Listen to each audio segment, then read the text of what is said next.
And I thought it was just a big fat waste of time because I was only seeing this much. And it took me a couple of years of teaching critical care before I thought, this thinking process that I'm trying to train these nurses into, this is just a care plan. This is just a care plan, and they don't realize that that's precisely what they're doing with their patient. What's this patient's history? What happened today? What information, what data points do you have for me right now? Vital signs, any lab work? If it's a scene flight, did you grab me a glucose? Were there any context clues when you picked him up from the house? And we're putting all of this information together. The cogs are turning in our brain, and we're putting this clinical puzzle together in order to drive our clinical decision-making path.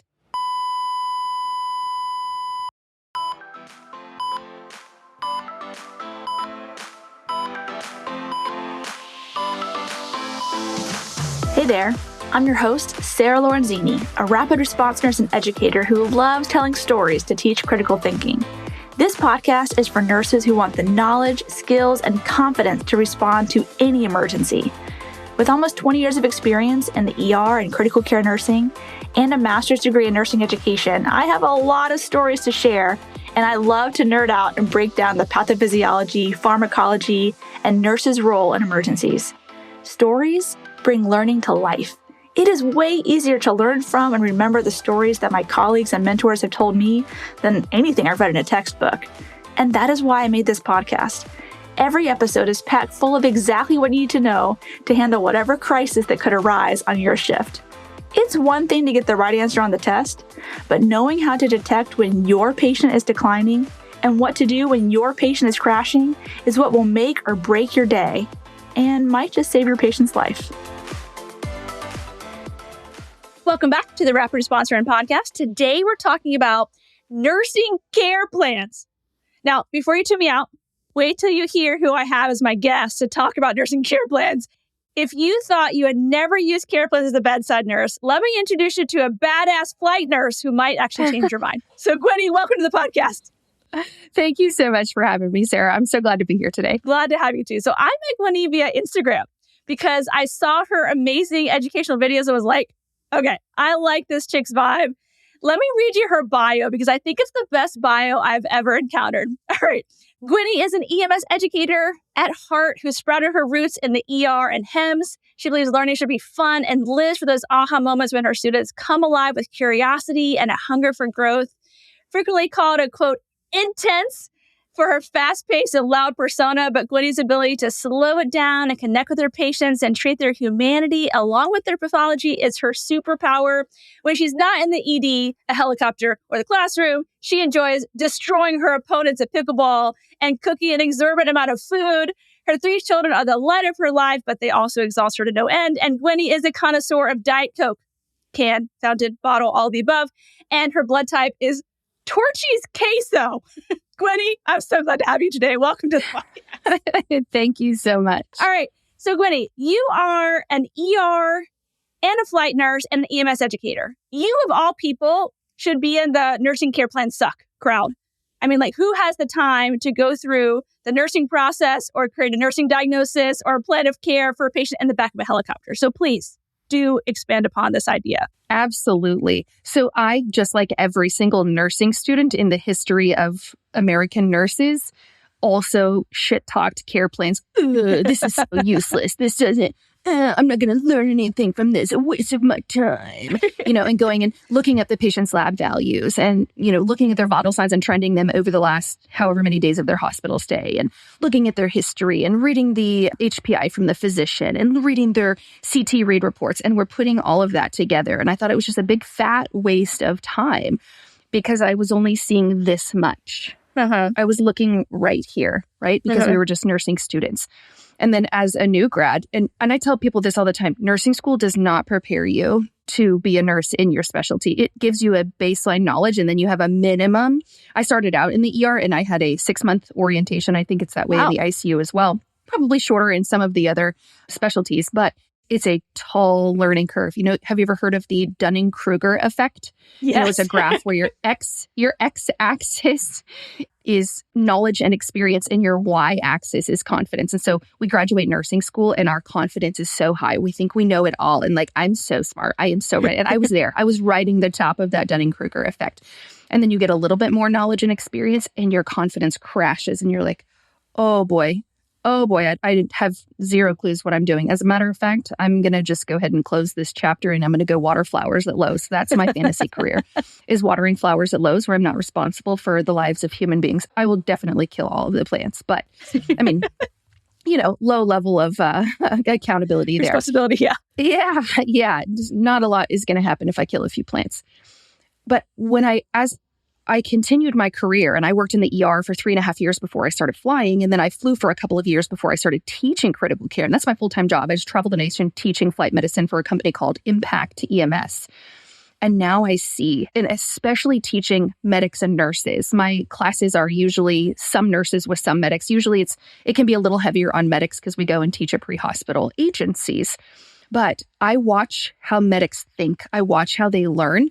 They were taught very algorithmically, if this, then that, because that's their job as paramedics, is to keep people alive long enough to get them to the hospital to their definitive care. Paramedics intervene so quickly. They don't have to think about things. It's automatic. If this, then that, very algorithmically. Whereas when I'm training a new nurse who comes to the helicopter, it's like, come with me, come on. I'm pulling so hard to get them to make a decision, because in the hospital, we are taught to think more holistically. We're thinking about interdisciplinary coordination. We're thinking about all kinds of things. And it took me a couple of years of teaching critical care before I thought, this thinking process that I'm trying to train these nurses into, this is just a care plan. This is just a care plan, and they don't realize that that's precisely what they're doing with their patient. Whether it's a scene flight, we do a lot of medical scene flights where it's a COPD exacerbation or a stroke patient. So trauma is easy, right? Trauma is sexy and fun. But medical causes you to use your brain. And I find myself completing a care plan without realizing that's what we are doing when I'm taking care of a patient, especially if I'm doing interfacility transport from a small ICU to a larger urban hospital. It's exactly what we're doing. We're asking the nurse at the bedside, what's this patient's history? How'd they get to you? What happened today? What information, what data points do you have for me right now? Vital signs, any lab work? If it's a scene flight, did you grab me a glucose? Were there any context clues when you picked him up from the house? Was there a funny odor in the house that could be contributing to this patient's pathology? And we're putting all of this information together.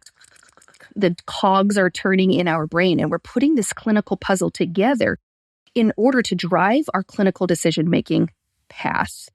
And so when I'm teaching critical care, I pretty much never teach something that doesn't have direct implications on our clinical decision-making.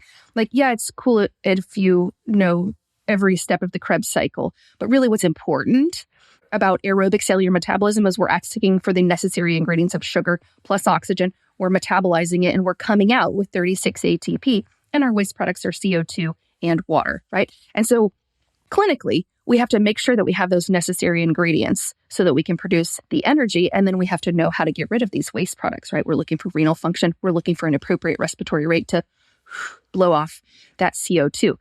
So that said, that care plan is a clinical puzzle that I have to put together extremely quickly, right? Remember our first care plans that we did in like med-surg nursing? 28 pages long, yes. Yeah. And it took you 4.7 years. You get up at 4 a.m. to go to the hospital early to look your patient up, and you're taking all of your notes, and and then you spend time making the military corners of the sheets of the bed and all these things. It took us forever.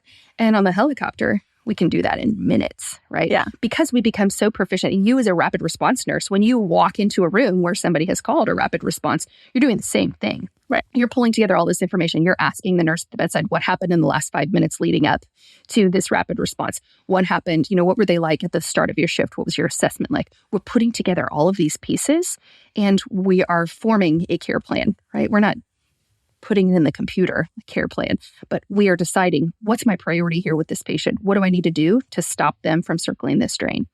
So care plans, as much as we all hated them, and every nursing instructor out there is going to say, see, I told you. They're right. They're actually right. So you nursing students that are out there, learn this process, learn it well, have a happy heart about it, right? Being grumbly and complaining isn't going to change anything about it. But I promise you, learning to think like a care plan is going to help you to become a really smart, well-functioning nurse that's going to be able to change the outcome for your patients. I agree. Yeah. So I think that nursing school kind of prepares people to be very task oriented initially out of school. But the care plans are like the one thing that's like not just the task, guys. Think whole picture. Impaired gas exchange. Okay, we're not just going to wait around for the doctor to order something for this impaired gas exchange. What can I do? What's in my power to promote better gas exchange for this patient, right? Decreased cardiac output. Okay, cool. That's the right answer to the test. But like, what do I have access to improve cardiac output? How can I adjust the heart rate? How can I adjust the stroke volume? What can I do as a nurse? Thinking like holistically is exactly what a care plan is. But yeah, I agree. I can see how nurse students like, this is so stupid. But it really forces you to think about every aspect. What's the backstory? What's the history? Will it up to this? What are my goals? Goals, not tasks. What are my goals for the patient? Overall goals to get them better. So if you're going to be a really good like basketball player, you don't just like show up and start playing basketball. First, you have to practice. Okay, dribble. I can dribble. Okay, I can walk while I'm dribbling. Okay, I can shoot. I can shoot from this angle. I can shoot from like there's all the different like skills that you have to practice kind of individually to put them together quickly to score the points in basketball. Same with nursing. You have to practice quickly gathering data points. You have to practice quickly assessing your patient. You have to practice like putting all these pieces together, the care plan, the nursing process, so that you can quickly make action when you're on the helicopter, when you're in a rapid response, when the patient in front of you is crumping. So those nursing care plans are the practicing. They are the practicing of the dribbling that you have to get down packed before you can just jump into action and start playing basketball or jump into action and start saving someone's life. It's like the practicing. But man, practicing is not as fun as playing on game day. But it's so important so that you can actually play on game day. Absolutely. Yes. So I'd love to teach with stories. Do you have any like stories that might help make this stick? Like any examples of a critical care scenario that you faced where you actually had to use the nursing process to guide the care you gave your patient? Boy, I have a pretty good one for you. You have a good one? Oh, do tell. So in my experience, so as you know, I'm a flight nurse, so I do things like intubate and operate the mechanical ventilator, things that most ER nurses or hospital nurses don't typically do. Usually the physicians are doing the skills like intubations, and usually the RTs are running the mechanical ventilators. But on the helicopter, it's just me and my medic partner. We practice at equal scopes. We both intubate. We both run the ventilator. We both place IVs, do IOs, insert chest tubes, things like that. We have a really broad practice on the helicopter. We're very highly trained. So before anybody strokes out when I tell them that I intubated a patient, that's totally normal for me as a flight nurse to do. So I was working a contract out in the middle of nowhere, Kansas. You know, the next closest hospital was almost an hour away by ground. It was a very small facility. As a matter of fact, I was the only hospital in the building overnight. There were only 2 employees in the whole hospital at night. It was me and an LPN. And we had a 3-bed ER, and we saw on average like 3 to 5 ER patients per day.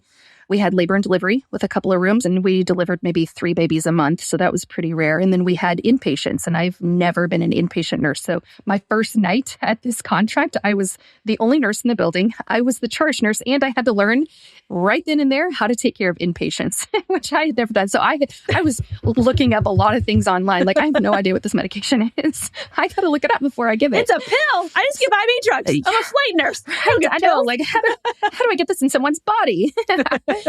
So I learned a ton. And that's one thing I love about travel nursing. Like, let's chase a rabbit really quick. Travel nursing, I learned so much because there are region-specific practices and physicians, who have ways of doing things that is their preference. So it's really cool to learn all those things. So I was working out in the middle of nowhere.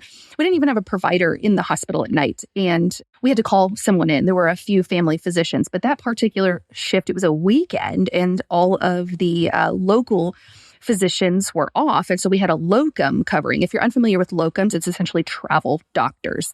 And a lot of residents, so if you're unfamiliar with that, a resident is a doctor in training. So they've graduated med school, but they have anywhere from 3 to 7 year residencies to train them in their specialty. Just like with us nurses, we have to get specialty training after we graduate. So she was a family medicine locum, and she was 3 years into her residency. She still had 1 year left before she was a full-fledged independently practicing doctor. But with family medicine, they don't do much emergency medicine. So she had never intubated a patient or anything. So that local EMS service was volunteer only. It was like, the guy that worked the counter at the bank and, the local CPA from the community is just volunteers taking care of their community, but they had very little medical experience. They'd just taken a basic EMT class, and they would essentially just be a ride for someone to the hospital. So they called a report to us and said, this guy is really sick. He's breathing really hard. We'll be there in 6 minutes. And I could tell by the vital signs that they gave me and just what little information they gave me, I was like, this guy is going to need tubed the moment he comes through these doors. So I called the locum who was staying at a hotel a few minutes away, and I said, hey, we've got a pretty sick one coming in. I'm going to set up and get everything ready for intubation because I think he's going to need it as soon as he gets here.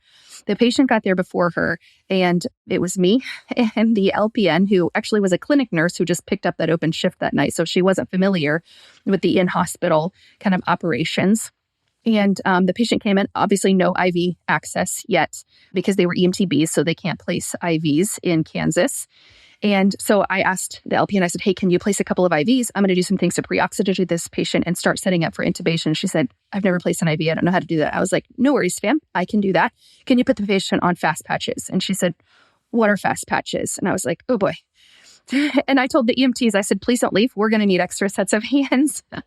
And so I said, they're in a foil wrapper on the crash cart. They're giant stickers. Put them on the patient like a sandwich around his heart. One on the front, one on the back. She said, okay, can do.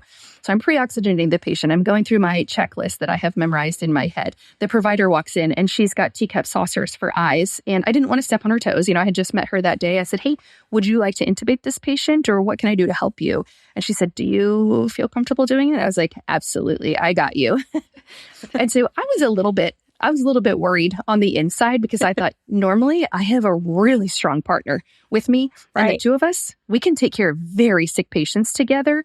And a lot of my partners and I function so well together that we don't have to verbalize everything. We can do a lot of working and knowing what each other's do. That's a really important reason to practice these high acuity skills together is, you get that fluidity of your practice and work really well together. But I'm kind of thinking to myself, I'm staying calm on the outside because I see how panicked the locum physician is. But it was like a duck, right? On the outside, it looked great. But under the water, it was like, my feet were going 1,000 miles. On the outside, absolutely, I got you. On the inside, you're like, oh, yes. Shit. Yes, that's exactly what happened. And actually, there's a little funny part of this story. I felt myself getting really tachycardic because I was a little nervous. And I was like, I'm going to life hack myself. And I'm just going to vagal myself down here and try to drop my heart rate a little bit before I farted out loud.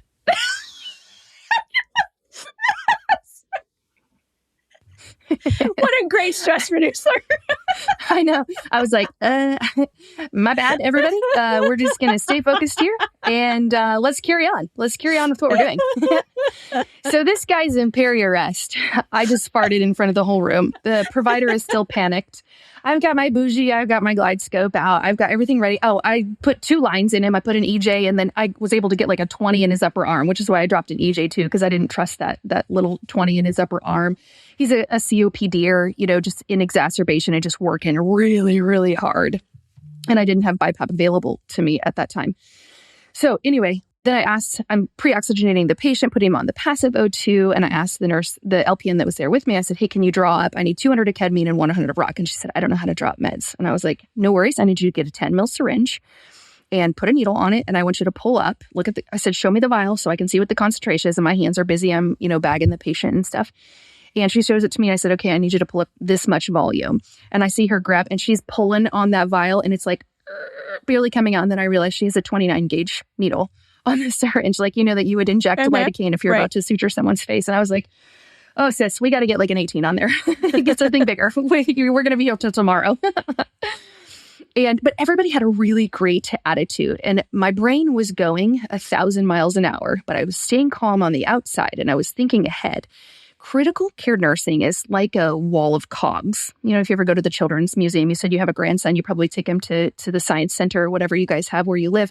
They'll have this wall, like a pegboard of holes where you can put these little plastic cogs in there and then the kids can turn, the little purple one interacts with the big green one. And we know that big green one turns slow because it's a big cog. And then there's a little bitty blue one and it spins at 1,000 miles an hour. We can predict what those cogs are going to do because we've seen them work together enough that we know what the pattern is. And critical care medicine is the very same way. Like you talked earlier about impaired gas exchange. If we have a patient that's not blowing off their CO2, we can predict what it's going to do to their pH. That's going to drop their pH. They're going to get acidotic. We know that those acidotic patients are super unstable and we should be very careful intubating them. Well, what happens to an acidotic patient in regard to their potassium? We know that potassium and pH have an inversely proportional relationship. And we can predict all of these changes that are going to happen in the end because we know all these steps in the middle, because in our brain, we've just done an entire care plan, right? I know when I look at my patient and when I look at his home meds list and I also see that he's on Lasix, I know that that's another implicator of hyper or hypokalemia, depending on whether or not he's taking a supplementary potassium. Sometimes they don't because those pills are really big and hard to swallow. We can predict what's going to happen with our patient and we can intervene earlier instead of waiting until that prediction comes true. And that is because in your head, without realizing it, you have done a whole care plan. So to continue with the story, I get the patient intubated, as I pass the bougie, and then I have my physician pass my tube over my bougie. I use a bougie every time I intubate. She said, "Can you feel the tracheal rings rubbing?" I was like, "Homegirl, that is only in the books. That's not a real thing. I do not have that tactile sensitivity to be able to feel those." I said, "But I love that you studied that. That's fantastic. But no, I've never been able to feel that." But I said, "Look, you can see on my glide scale." That is the right answer on the test, doctor. Thank you. Not real life, though. And I said, "Look, I always keep my blade in the mouth, too, after I pass my tube and reach around and hold my ET tube while I also pass the OG tube, right? Because it's like a cheat code. Passing an OG is so much easier when you still have the blade in the mouth." So I said, "Look, you can see on my screen, it's going through his cord." She was like, "Okay, good." We pass the OG tube. I get him on the ventilator. We start like, everybody takes a breath and our heart rates come down a little bit. I had one of the EMTs taking notes because I was going to have to write this whole chart too, taking notes on the glass. I travel with dry erase markers with me at all times, a Sharpie and a dry erase. And I will write on anything. Like if there's a moment for education, I'm like, step right up. Let's just draw right here on this glass surface, right? And I had one in my pocket and I handed it to the EMT when we started this whole process. So to start taking notes, and I would say, "Okay, write down this, write down the time, and this is how much medicine I get." And then I'm just rattling stuff off. And everyone had such a great attitude. And while it was one of the scarier cases I've ever done, because I felt like the burden of it was writing 100% on me not to kill this patient, everyone had great attitudes. Everyone jumped in and did exactly what I asked them to do. Even if they didn't know how, they listened to a 10-second Nurse Gwenny tutorial and figured out how to do it, right? And in the end, the patient did really well. So I ended up having to call a nursing supervisor in to take over the hospital because those EMTs could not transport that patient to the hospital that was like an hour away because they were basics. They couldn't run a ventilator and the helicopters weren't flying that night because of the weather. And so I jumped on the ambulance and took the patient to the other hospital. But in the end, I found out like a couple weeks later that he was extubated. He did really well. He had a good outcome. But because of that process of doing those nursing care plans in our head, we don't call it a nursing care plan. We call it critical care thinking. But that critical care thinking, we learned how to do that through nursing care plans. Hey guys, I'll get back to the show in just 1 second, but before I do, I have a request.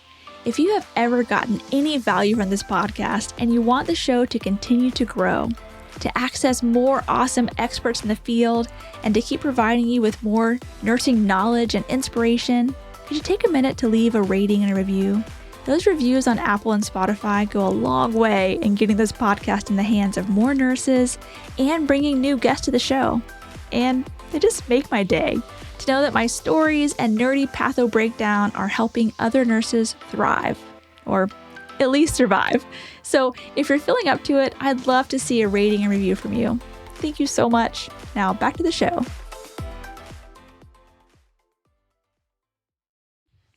Yeah, absolutely.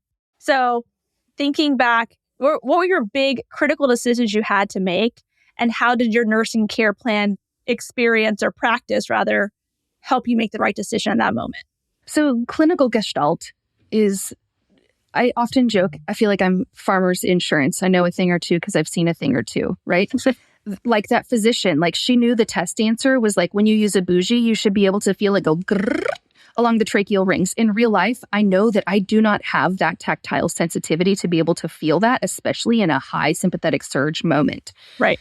But after practicing critical care for several years And doing this enough, I saw my patient when he came in, I knew he was in peri-arrest. I could see how tachycardic he was. I could see how, tachypnic he was. I could see that he was working really hard. And the textbook answer might say, put your patient on BiPAP first. Well, first of all, I didn't have that available to me. And secondly, I could see that the patient was gassed. He was done. He had no respiratory effort left. And we also don't realize the amount of data our brain takes in. On a nursing care plan, we know how much data we're putting in because we have a square over here for their history and a box down here for their home meds and, a square up here for what their lab values look like. We know what data points, but we don't realize. And this is something that I see happen to nurses when they have to go through a scenario-based test, like their mega code in ACLS every couple of years. They're doing so many things in their head and the gears are just turning. But when you have to verbalize it all through your scenario, then you realize how much you're actually doing all at once. And it can be very frustrating for high performer nurses to get forced into a scenario. And we know what we're doing. We're doing all those things. When I grab, the first thing I do when I get to the bedside of a patient is I grab their wrist, right? I can feel their temperature. I can feel their radial pulse. I can feel if it's regular. I can feel if they have edema. I can get so many data points from that one small action. But in our mega code, we have to look at the instructor and say, now I'm assessing for pulse. I'm assessing for skin turgor and all of these things, right? And that can be like an aha moment for a nurse to realize how strong of a clinician they have become and how great their assessment skills have developed since the last 2 years. They did this in a mega code. Kind of that aha moment that hey, maybe I'm not hot garbage at this. Maybe I'm not so terrible. Maybe I am getting this after all, right? Because we don't see the 0.5% improvement in ourselves every shift. But by George, 2 years looking back, you're like, man, last time I took ACLS, I bombed it. And this time I nailed it, right? So with the nursing care plans in that situation, I managed a lot of things. Our whole team managed a lot of things. And it was identifying, we talk about time management also in nursing school a lot, prioritizing things. Airway was my top priority. I had to get this guy's airway managed. I had to get his heart rate under control to make sure he didn't arrest. I had to make sure that I reduced that intrathoracic pressure in his chest, right, from that breath stacking, because that was squishing his inferior vena cava and reducing his cardiac output, right?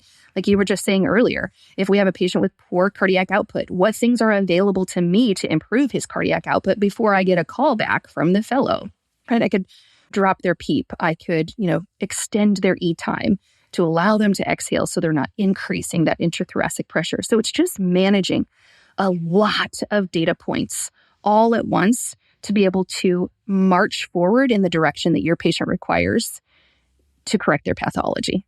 I love it.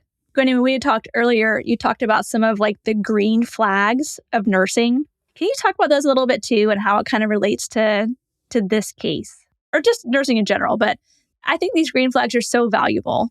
Yeah. So a couple of green flags that I like to look for in nurses is do the right thing. Do the right thing every single time, even if it's more work, even if it's crap, this means I'm probably not going to be able to take an extended bathroom break or, whatever. Even when it's harder, if a 12 lead comes into my mind, I do the 12 lead, even if the patient doesn't have an overt cardiac pathology. If it enters my mind, I'm going to do it because it's not going to cause the patient any harm. But what if I'm going to catch something, right? That's part of that clinical gestalt that I've developed over the years for my gut to say, hey, something is a little fishy here. Let's explore a little further. Whether that means cleaning the aircraft for your colleagues. So do the right thing is one of my green flags. Another one is work hard. Show up on time. I still, after I've been flying for almost 6 years now, I still review a protocol on my way to every single shift. Sometimes it's when I pull in the parking lot. I like to get there early because nothing sends me to 10 faster than being late. So I'll get there early and sit in the parking lot and I'll just pick one and I'll go over it. And sometimes it's really super easy, like how to manage extremity trauma, control your bleeding and manage the patient's circulatory status and their hemodynamic status and control pain. But reviewing a protocol, working hard every single shift and never resting on our laurels to think that we've arrived or we've made it to a point where we can just coast from here on out, because that's when it's going to bite you squarely in your rear end. Have a positive attitude, right? This really silly thing I saw on Instagram or Twitter back a while, but I've kept it in my mind because it has a really great clinical application is if you don't find farts funny, then you're a loser because you're choosing to live in a world with less joy, but the exact same amount of farts. And I think this applies to nursing care plans. Because if you're going to have a sour attitude about your care plans, you're choosing to live in a world with less joy, but the exact same amount of care plans. You still have to do the care plans, but now you're just sour about those care plans. So just see the good in those and see how it can make you a stronger clinician and ultimately lead to better outcomes for our patients. So just keeping that positive attitude. And then the fourth and final green flag that, I was thinking about was look for ways to improve. So after every single flight, I don't always ask the same person. Sometimes it's my partner. Sometimes it's a really great ICU nurse. You know how we can just sense when we're interacting with a nurse who has a really good head on her shoulders or his. But when I get somewhere asking someone, what can I do different or better next time? I did a flight with one of my partners recently that he's only been flying for a year or two, and he's only been a medic for like 4 or 5 years. And I asked him after the flight, I said, hey, what can I do different or better next time? And he did a record scratch, what? And he looked at me, he goes, why would you ask me that? You've been doing this way longer than me. I should be asking you. And I said, no, you've got fresh eyes. You know things that I don't know. You tell me, what's something I could do different or better next time? And actually what his suggestion was, so our medics ride up front on the way to a scene call. They ride up front to help the pilot and interact, use the radios and things, where I am in the back. I'm getting things ready. I'm, putting my blood pressure cuff on my monitor and getting the things that I know when I'm listening to report that my partner's getting. I'm like, it's a pediatric patient. I grab that hand tebby bag or whatever, strap everything to the cot. And then when we land, I get out on my side, I grab the sled out of the helicopter, and we start taking off toward the ambulance. Most other nurses will wait on the medic to come around to help carry, but I'm a bad bitch. I'll carry that sled myself. So I don't wait the extra 15 seconds for him to come around. He can just start walking toward the ambulance with me. And he said, could you actually stop doing that? Would you please wait for me to come around and I will help you? He's like, I look like such a douche that my partner that weighs 50 pounds less than me is carrying the sled by herself. And here I am, this big, strong, burly man, not helping with a thing. I said, yes, I will take the extra 15 seconds to wait for you to come around. And so sometimes it's just a small learning point that's not going to change the outcome in my patient care. But sometimes I do get some really good points, especially if I'm taking someone to a specialty ICU, and I can say, hey, what can I do different or better next time? And one time there was a fellow at the bedside. He said, hey, you were giving Q10-minute ketamine pushes for your sedation on this patient. But he's like, what you forgot to realize is this patient has hepatorenal failure. He was not metabolizing that ketamine nearly as quickly as most of your patients. So you didn't need nearly as much of that ketamine. This is all going to be on board for several hours. And I was like, very good point. I had not thought about that. And so now I'm watching out for that in my patients that have that impaired clearance of these medications that I'm giving. So always looking for areas of improvement, seeking out feedback and being receptive to that. It's not easy. It is not easy to receive feedback because sometimes it stings, but I think that can be a green flag for a really good nurse is self-evaluation, identifying your own areas where you need improvement, listening to what your patients say,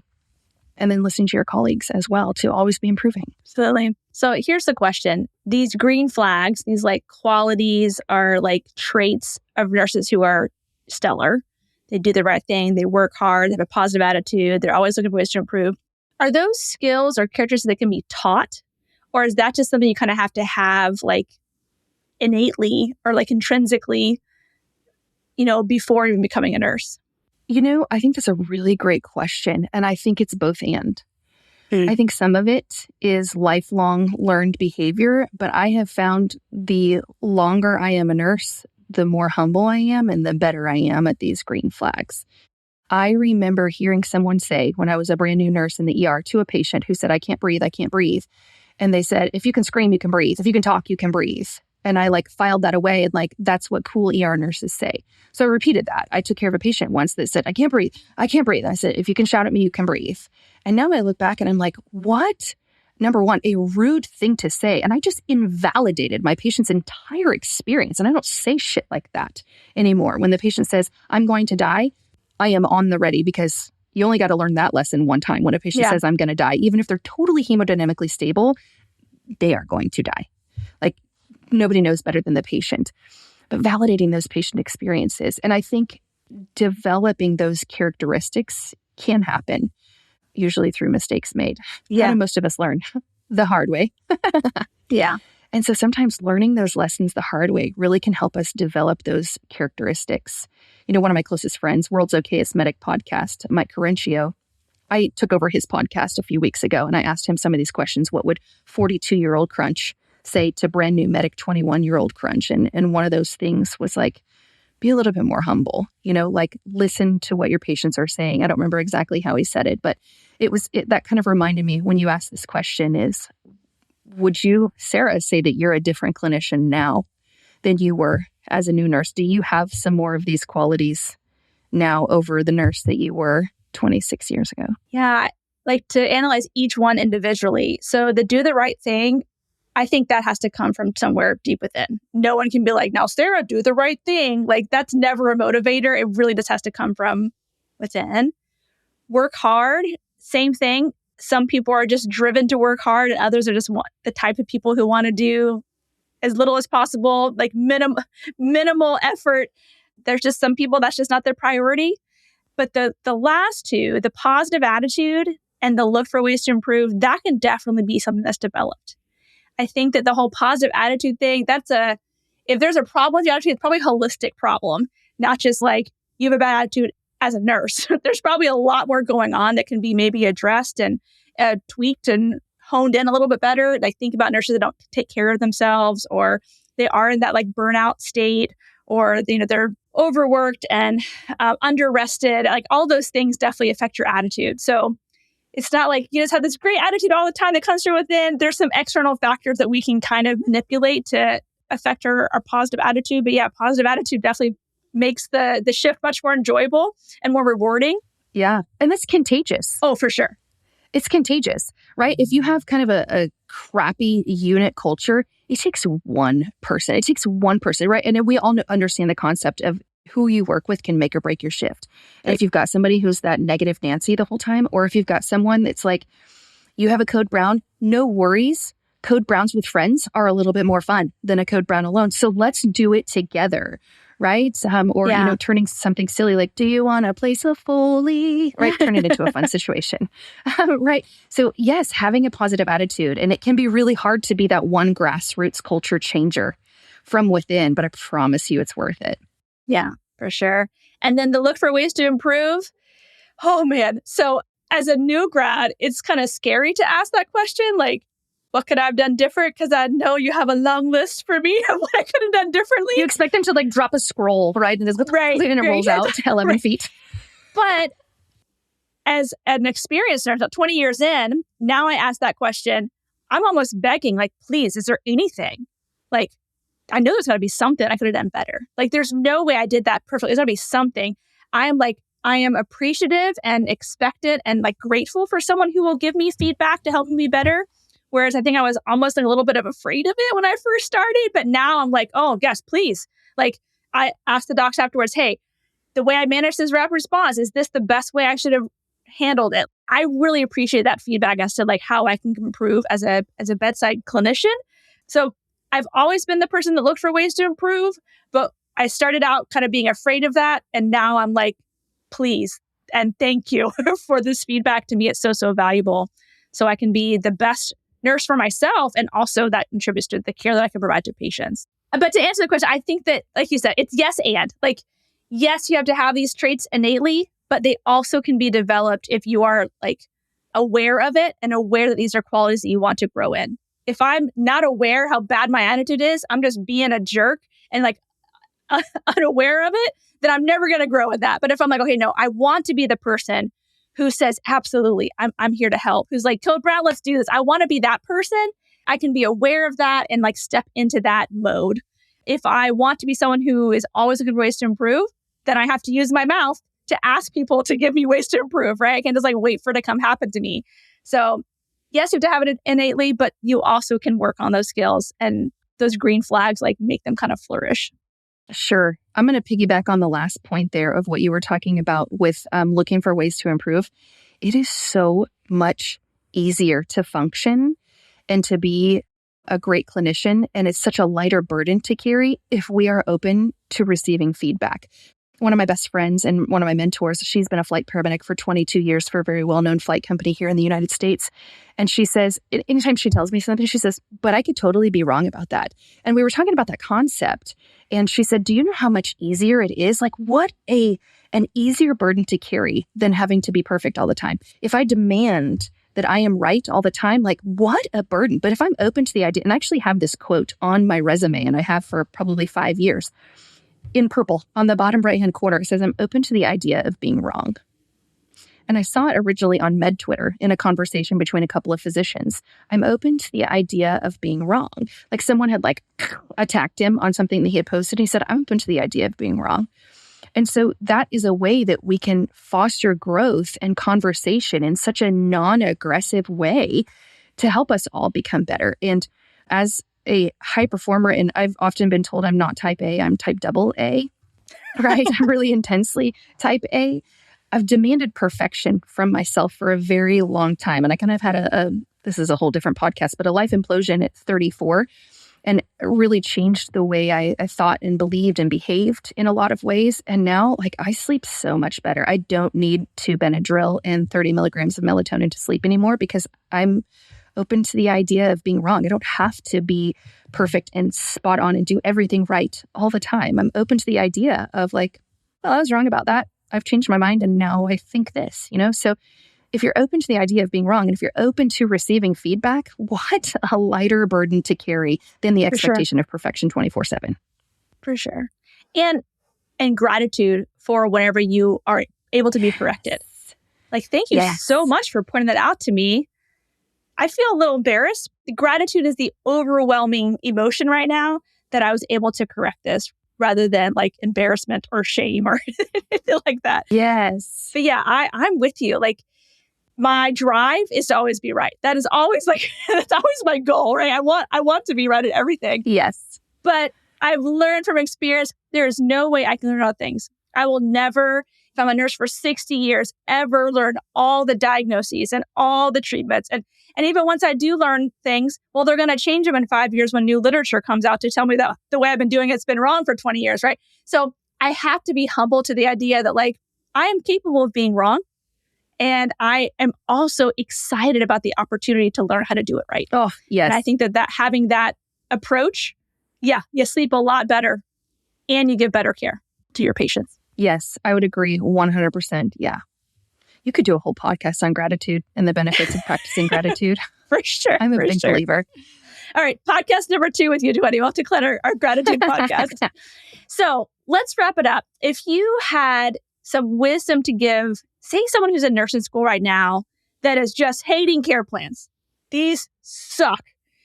What can they glean from them, and how can they look towards the future as this being something that's going to help them be a better nurse? What would you say to that nurse that despises care plans?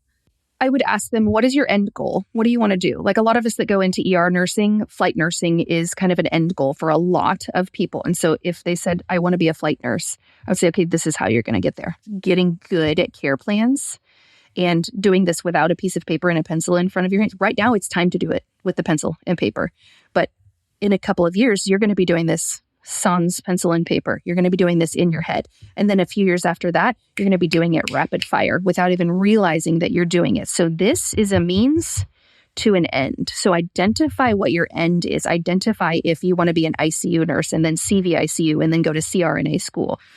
This is not homework. This is teaching you to become that badass flight nurse that you want to be that $300,000 a year earning CRNA someday down the road. This is going to teach you to be that nurse that you want to be. So embrace it. Embrace the suck. No, it's not fun, but it will help you to become a much better clinician down the road. Love it. Thank you, Gwenny. Before I let you go, can you tell my listeners how or where they can find if they wanted more Nurse Gwenny awesome education? Nurse Gwenny RN. On Instagram, and then I'm also on TikTok as Nurse Gwenny. And then I actually just published 2 books in the last couple of months. So this was my first one. I've got about 500 hours of work in this one. It took me a long time, but it's called But Why? Going Beyond the What so you can understand the why of critical care transport. So it's 300 practice questions with the correct answers and rationales and graphics to help you understand these critical care concepts if you are preparing. Great way to learn. To jump into critical care transport nursing. I've had a lot of ICU nurses say this has been really helpful for the ICU. And then this one just published a couple of weeks ago. It's 50 reminders, affirmations, and gut checks for nurses in the form of Bible verses, quotes, and a few swears, right? Because we all swear a little bit. So it's just really pretty, like quotes or whatever. And then on the back page of each of it, I apply that to nursing. So like this one, it says, that's not something I want to add to my plate right now, but thank you for inviting me. And so a couple paragraphs there about how we get invited to be on a committee or we get invited to be a part of this project. And sometimes it's okay to say no, right? So no, I don't want to add that to my plate right now. So this book is designed to be torn apart and shared, right? It's all kinds of pretty things. There's room in the margins for you to write a little note to one of your colleagues and sneak it onto their workstation at the nurse's station or what have you. But those are both available on Amazon. I really appreciate the support through that enables me to continue doing my free education videos online on TikTok and on Instagram. Awesome. Well, Gwenny, thank you so much. I'll put the links to all that stuff in the show notes. You guys want to find her easily later on. It has been a privilege talking with you, Gwenny. I love your heart for nursing, your heart for patients, and your desire to keep growing and to keep being awesome as a nurse and not just staying stagnant and resting on your laurels, like you said, but there's always more to learn. So thank you for your pursuit of that and supporting, like promoting that culture in nursing. It's been a pleasure. Thank you so much for inviting me into your space. It was really an honor. Thank you. Awesome. Thanks, Gwenny. Before you go, I have an exciting announcement. You can now earn CEs for listening to this podcast. That's right. Our Renegade has teamed up with podcast hosts like me who are delivering amazing content that not only educates, but inspires you to be the best for your patients. You get to learn and earn continuing education credits while absorbing knowledge from thought leaders and innovators in the field of health and medicine. You're already listening to podcasts during your commute, at the gym, or while unwinding after a long day. So why not earn your CEs at the same time? And that's where pod classes come in. Yep, it's just what it sounds like. It's CE learning through podcast. To learn more, I put a link in the show notes for you. Well, thanks for listening. I hope you learned something that will save a life. Remember, nursing is a team sport, so trust your intuition and don't give up advocating until you are confident you've done what's right by your patient. The views and opinions expressed on this show are that of Sarah Lorenzini's. That's me and mine alone. They are not intended as medical advice and should not take the place of your institution's policies or procedures. Evidence-based practice is ever-changing, and your patient care should reflect the current best practice. So if you want to get in contact with me, you can shoot me an email at sarah@rapidresponsern.com or on all social media platforms as the Rapid Response RN.